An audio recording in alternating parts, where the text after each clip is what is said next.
विपक्ष के सीएम उम्मीदवार और नेता प्रतिपक्ष तेजस्वी यादव की मुस्कान कुछ लंबी खिंच रही है। ये मुस्कान तब उनके चेहरे पर आई जब एक पत्रकार ने पूछा कि पूर्व केंद्रीय मंत्री और नीतीश कुमार के सभी सेनापति रहे आरसीपी सिंह ने नई पार्टी आप सबकी आवाज़ बनाई है, परंतु वर्ष 2025 के विधानसभा चुनाव में महागठबंधन की सरकार बनाने का दावा करने वाले प्रतिपक्ष तेजस्वी यादव ने जब इस सवाल के साथ मुस्कुराहट बिखेर दी तो राजनीतिक गलियारों में मुस्कुराहट के मायने निकाले जाने लगे। पहले जानते हैं कि तेजस्वी यादव ने कहा क्या।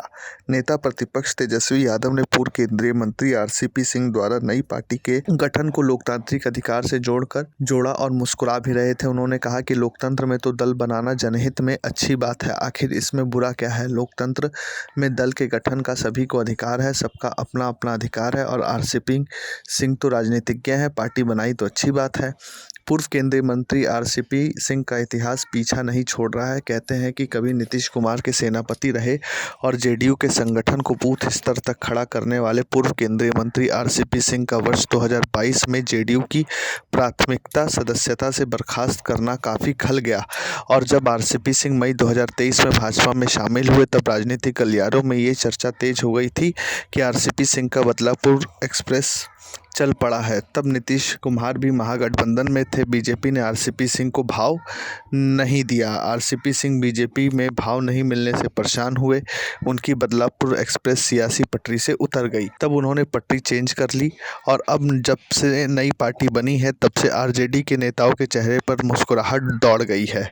नेता प्रतिपक्ष तेजस्वी यादव की मुस्कुराहट की जड़ में यही बदलापुर एक्सप्रेस है। आरजेडी नेता ये मान चुके हैं कि मुख्यमंत्री नीतीश कुमार को निराशा हाथ लगेगी। यही नहीं, राजद नेताओं को सीएम की कुर्सी मिलने की कुछ ज़्यादा ही आशा हो गई है। इसके पीछे का तर्क ये है कि आरसीपी सिंह की पार्टी के चुनावी जंग में उतरने से कोयरी कुर्मी वोट बैंक में बिखराव होगा, नुकसान नीतीश को होगा। आगामी विधानसभा चुनाव के मद्देनजर नीतीश कुमार के दो सेनापति के द्वारा पार्टी बनाकर चुनावी जंग में उतरने का नुकसान रणनीति के अनुसार तो एनडीए का दिखता है। ऐसा इसलिए कि सेनापति आरसीपी सिंह रहे या प्रशांत किशोर, ये रणनीतिक रूप से भाजपा और जदयू की चुनावी राजनीति से पूरी तरह से वाकिफ है। चुनावी रणनीति से संबंधित जितने भी डॉक्यूमेंट होंगे वह पीके और आरसीपी सिंह के पास होंगे। इन आंकड़ों की बारिश, दलों की मजबूती और कमजोरी सबकी जानकारी होगी इन दोनों नेताओं के पास है। आगामी चुनाव में भाजपा और जदयू की रणनीति काट निकालना जनसुराज और आप सबकी आवाज़ दल के लिए आसान होगा। Bureau report, प्रजाहित।